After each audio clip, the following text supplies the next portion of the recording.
फिर अष्टावक्र आगे कहते हैं विदेहराज से कि मुक्त का अभिमानी मुक्त है, मुक्त का अभिमानी मुक्त है और बद्ध का अभिमानी बद्ध है, बंधन से बंधा हुआ।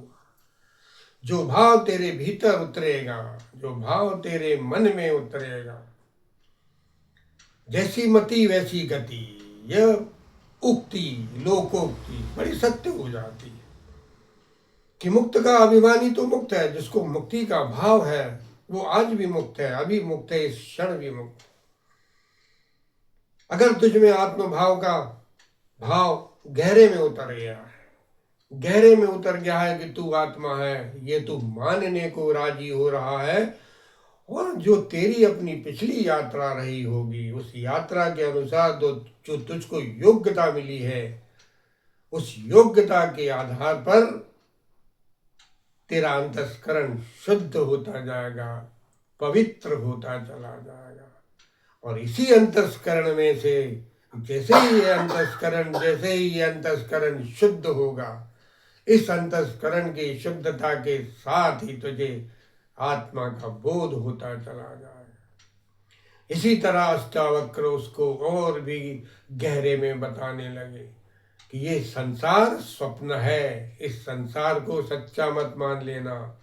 जिसने इस संसार के सपने को सच्चा माना, वो उसका पतन निश्चित है, क्योंकि संसार का स्वप्न एक न एक दिन मिटेगा, टूटेगा। बिना टूटे कोई भी सपना बिना टूटे रह नहीं सकता है।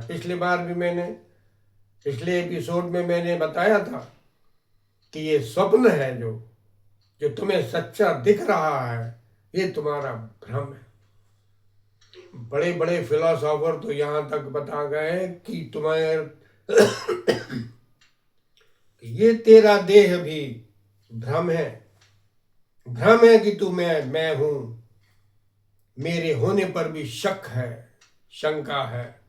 ये बड़े बड़े फिलोसोफरों का अपना अनुभव रहा है कि ये भाव जो बना हुआ है तेरा, मैं शरीर, मेरा संसार, मेरा घर, सब भ्रम है, भ्रम। और ये भ्रम तो टूटता है, ये सपना है ये भी टूटेगा।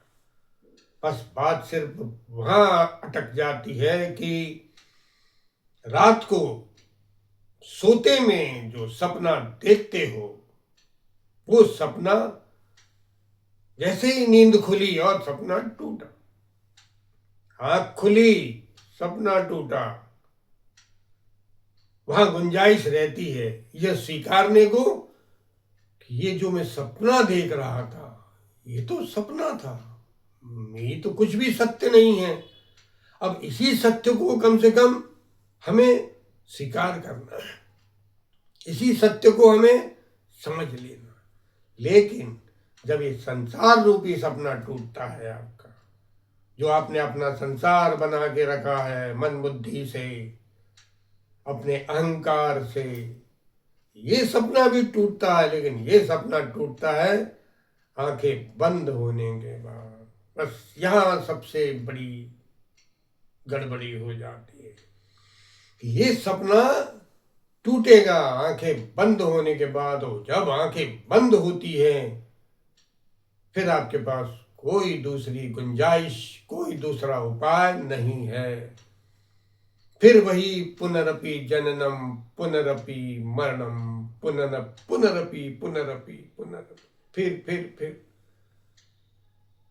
इसलिए ये सपना ना टूट पाए, ये सपना टूटे, इसके पहले अपने स्वयं प्रकाश में, अपने स्वयं सिद्ध आत्मा में, आत्म तत्व में जग जाओ, क्योंकि वही तेरा सच्चा स्वरूप है।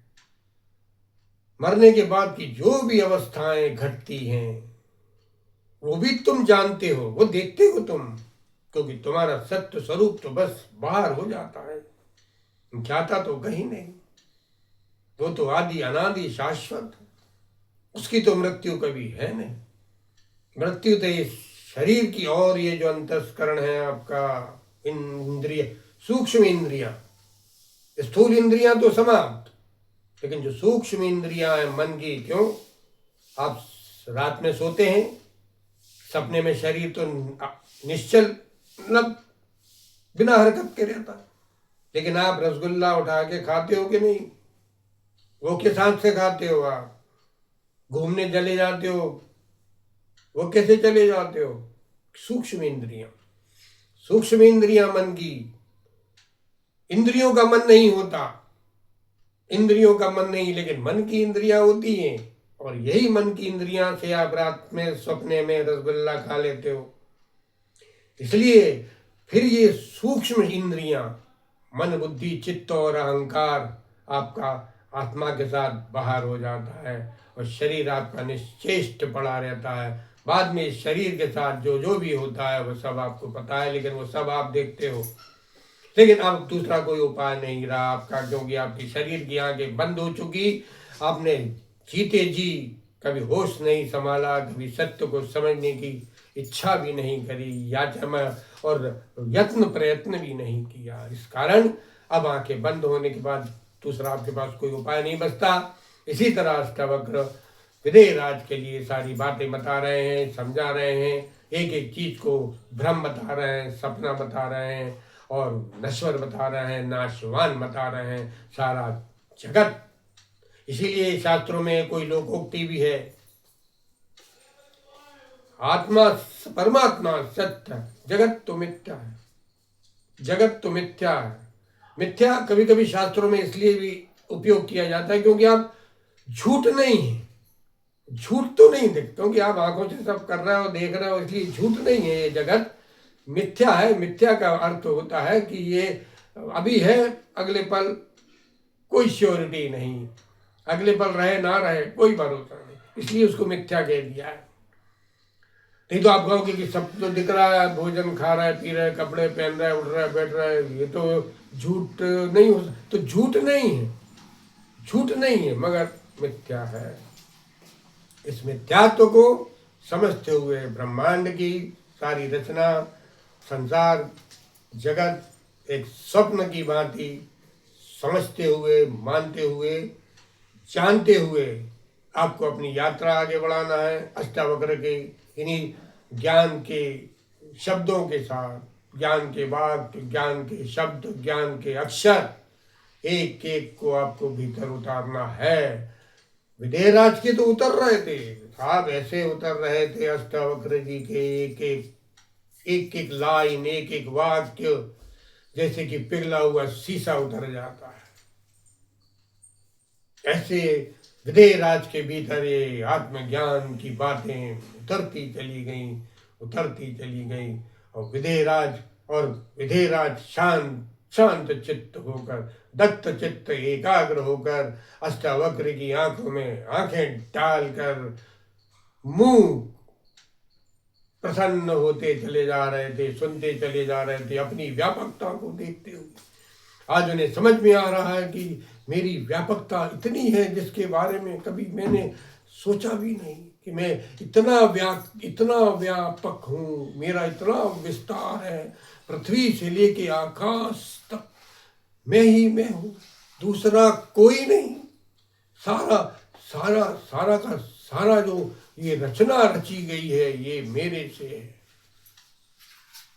ये कभी मैंने तो सोचा ही नहीं कि मैं इतना व्यापक, मेरा इतना विस्तार है मेरा इस ब्रह्मांड में, कि मेरे सिवा दूसरा कुछ भी नहीं है, मैं केवल मैं ही सत्य हूँ।